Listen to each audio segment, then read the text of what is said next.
Hello, so I'm going to show you how to make a Brigid cross. Sometimes it's not so easy just to follow along by the instructions, but actually to see it.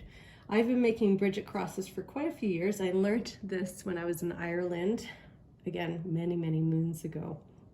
And they can be made from, well, so many different things, but mostly grasses. This is reeds, any strong reeds. I've made them out of straw too.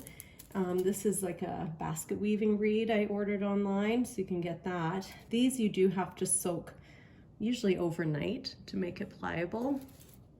But for our example, because you know, some of us live in countries where the reeds are still under snow, so pipe cleaners work like a charm, and they're just as much fun. So I'll show you how to make it here, and you'll see the instructions here I have. So you want about 14 stems of reed or pipe cleaner. Let's move these out of the way.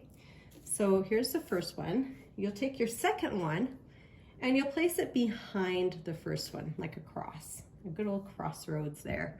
Do you see that? And then you'll fold this over to your right. Doesn't have to be perfect because you'll trim them later. I have wire cutters, so I'll trim them later. Once you've done that, you turn it counterclockwise like this, and you keep it pinched. Just for you to see, I'll keep it laid here on the table, but I usually hold it in my hands to make it easier and to hold it tight together.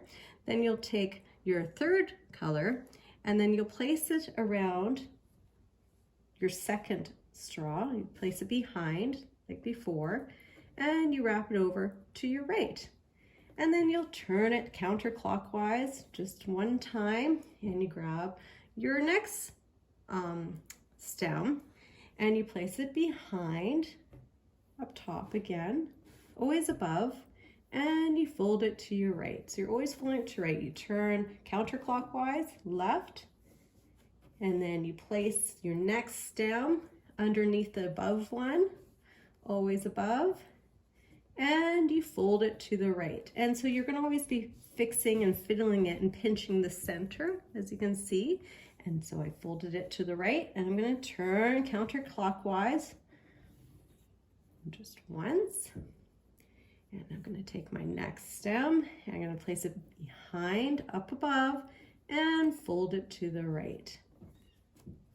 And you turn it, and you keep doing that.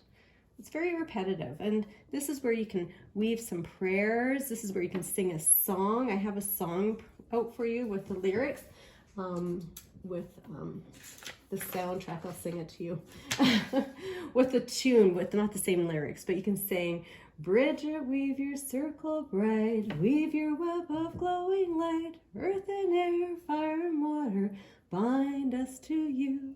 And you just keep singing and you weaving. So I'm folding to the right and I turn to the left. And I place it up above, fold to the right,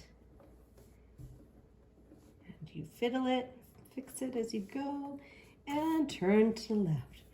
Brigid, weave your circle bright, weave your web of glowing light, earth and air, fire and water, bind us to you. And you just keep going until it feels right to you.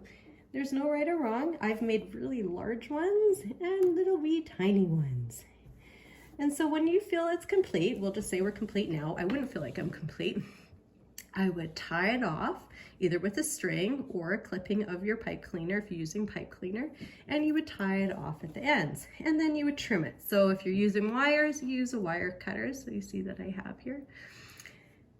Or these, you just use strong, sturdy scissors. And this is the basket weaving one I made. And this is the one I made from reeds from Ireland. I brought it home, and it dries pretty loose. So you can tie it really tight if you want. You can even tie 2 strings like this down here if you like.